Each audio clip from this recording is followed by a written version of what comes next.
நான் வந்து ஒரு 14 வருஷமாக தான் ஆட்டோ ஓட்டுறேன். இப்போ போன வருஷம் வந்து ஆட்டோவுக்கு வந்து வெயில் ரொம்பவும் அடிக்குது அப்படின்னு சொல்லிவிட்டு ஒரு 100 டிக்கெட்டுக்கு மேலே தான் சேலத்தில் எப்பயும் அடிக்குது. அது கம்மி குறைஞ்சி அடிச்சதே இல்லை. அதனால் என்ன பண்ணலாம்னு ஒரு ஐடியா பண்ணேன். ஆட்டோவுக்கு மேல் கூரை போட்டு இயற்கை ஏசி அப்படின்னு அந்த ஆட்டோவுக்கு பேர் ஒன்று சூட்டி அது வந்து உள்ளார ரெக்ஷன் வச்சு ரெக்ஷனுக்கு மேலே பக்கி புல் வச்சு அந்த பக்கி புல்லுக்கு மேலே கம்பந்தட்டு வச்சு மேலே தண்ணி சுழற்சி முறையில் தண்ணி ஊற்றுற மாதிரி பண்ணிருக்கேன். அது எப்பயும் இயற்கை ஏசி அப்படிங்கிறதுக்கு அது நல்லா எடுத்து கொடுக்கும் அந்த தண்ணி. அதனால் அப்படி பயன்படுத்திருக்கிறேன். இந்த மாதிரி வெயில் நேரத்தில் தாகம் தீரணும், நம்ம பார்ட்டி வர்றாங்க அப்படி தண்ணி இருக்குதா அப்படின்னு இயற்கை ஏசியில் தண்ணி வச்சுருக்காங்க குடிக்கிறதுல அப்படின்னு அவங்களும் போய் சொல்லுவாங்க. அப்படி தண்ணி குடிச்சிட்டு ஆட்டோவில் ஏறுவாங்க. ஜில்லுன்னு இருக்கும் தண்ணி, எப்பவும் ஐஸ் தண்ணி மாதிரி. அப்புறம் அவங்களும் வந்துட்டு உள்ள உட்காந்துட்டு ஆட்டோக்கார பரவாயில்லையே, வேறு ஆட்டோவில் போனால் அப்படி இதாக இருக்கும், வெதுன்னு இருக்கும், கூலிங்காக இருக்குது, பரவாயில்லைங்க அப்படிம்பாங்க.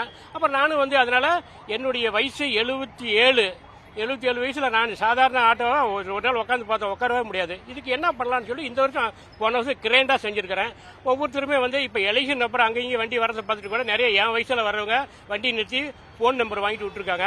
ஐயா நம்ம இந்த ஒரு 2 நாள் போட்டோம், கூப்பிட்றேன், வந்து எங்களை அந்த கூட்டி போங்க, ஜாலியாக இருக்கும், வீட்டில் ஏசிக்குது, காரில் ஏசிக்குது, நீங்கள் இயற்கை ஏசின்னு ஜனங்களுக்கு கொடுத்துருக்கீங்க, தண்ணியெல்லாம் வச்சுருக்கீங்க, ஒரு நாளைக்கு எப்படி ஜாலியாக போயிட்டு வரலாம், என்ன வாடகை கேட்குறீங்களா கொடுத்துட்றேன் அப்படின்னு இருக்காங்க. அது மாதிரி 2-3 பேர் ஓட்டியிருக்கேன். அந்த 3-4 பேர் ஓட்டும் போது ஒருத்தர் என் வயசில் தெரிஞ்சது, நரச முடியாது தெரிஞ்சது, ஒரு 500 போட்டு பேசி போட்டுட்டு போன அவங்க 5 பேர் வந்திருந்தாங்க. ஒரு 800 தர இடத்துல 600 மட்டும் வாங்கிட்டேன். அந்த பாதி கட்டணங்கும் போது அவங்களுக்கு திருப்தியாக இருக்கும். இல்லை வாங்கிக்க அப்படின்னாங்க. இல்லை நான் இப்போ எழுதியிருக்கிறதுக்கு அர்த்தமே இல்லாமல் போயிடும் அப்படின்னு பரவாயில்லைங்களா அப்படின்ட்டு போயிருக்காங்க. அதனால இந்த வருஷம் வந்து ரொம்ப கிராண்டாக பண்ணிருக்கிறாங்க. வெயில் இந்த வருஷம் அது இப்போ நேற்றுலாம் வந்து 100 டிகிரிக்கு மேலே அடிச்சிருச்சு. என்னால் வந்து வெளியில் என் வயசுக்கு வெளியிலேயே வர முடியாது. நான் வெயில் அடித்தா வரணும் அப்படின்னு நினச்சி உங்களை மீடியாக்களை பார்க்கணும், ஜனங்கிட்ட ஒரு நல்ல வரவேற்பு இருக்குதா என்னன்னு பார்க்கணும். அது வந்து நான் 2 ஒரு வரவேற்பு இருக்கும் அப்படின்னு நினச்சேன். இப்போ வந்து வரவேற்பு நிறையாவே வந்திருக்கு. அந்த சந்தோஷத்துலேயும் நான் சாப்பாடு ஒரு நேரம் சாப்பிடவே மாட்டேன், சந்தோஷமா போதும். இன்னைக்கு மட்டும் எவ்வளோ பேர் எனக்கு வாழ்த்து சொல்லிருக்கேன். காரில் வரும்போது ஐயா பரவாயில்ல அப்படிம்பாங்க. அதே எனக்கு சாப்பாடு கொடுத்த மாதிரி, கூல்ட்ரிங்க்ஸ் கொடுத்த மாதிரி, அந்த மாதிரி சந்தோஷமாக வச்சுருக்கேன் ஒரு வருஷமும் சேலத்தினுடைய மக்களை. ஆட்டோக்காரனுடைய மனசுலையும் நான் இடம் பிடிக்கணும்னு நினச்சேன். டெய்லர் தானே, அவங்களும் என்னை பார்த்து, ஆட்டோக்காரர்களுமே என்னை பார்த்து பரவாயில்லைங்களே அப்படின்னு சொல்லுவாங்க. நாங்களும் கூட இவ்வளோ நாளாக இருந்தால் இந்த மாதிரி செய்யல, பரவாயில்லைங்க பெரியவரை அப்படிம்பாங்க. அது எனக்கு போதும். என் பேர் ஆட்டோ சுப்பிரமணியன் சொன்னால் எல்லாத்துக்கும் வரும். காரு ஏசி வண்டியோட ஆட்டோ பரவாயில்ல.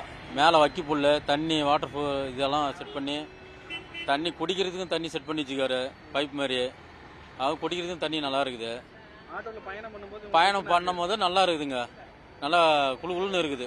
100 டிகிரிக்கு மேலே அடிக்கிறது வெயிலுக்கு ஆட்டோவில் போனால் சூப்பராக இருக்குது, நல்லா இருக்குது. ஃபேனு, சார்ஜர் செட் பண்ணி வச்சுருக்காரு, குடிக்கிறதுக்கு தண்ணி செட் பண்ணி வச்சுருக்காரு, மேலே தர்மகோலர் உள்ள செட் பண்ணி வச்சுருக்காரு.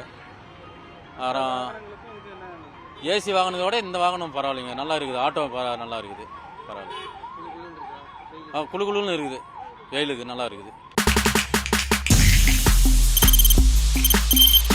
தவிர்க்க முடியாத தம்ப்நெயில்ஸ், கலக்கலான கண்டென்ட்ஸ், சினிமாவும் சீரியஸ் பிரச்சனைகளும், பல வருடங்கள் இடைவெளிக்கு பிறகு இந்த படத்துல ஒரு கலகலப்பும் கைகலப்பும்.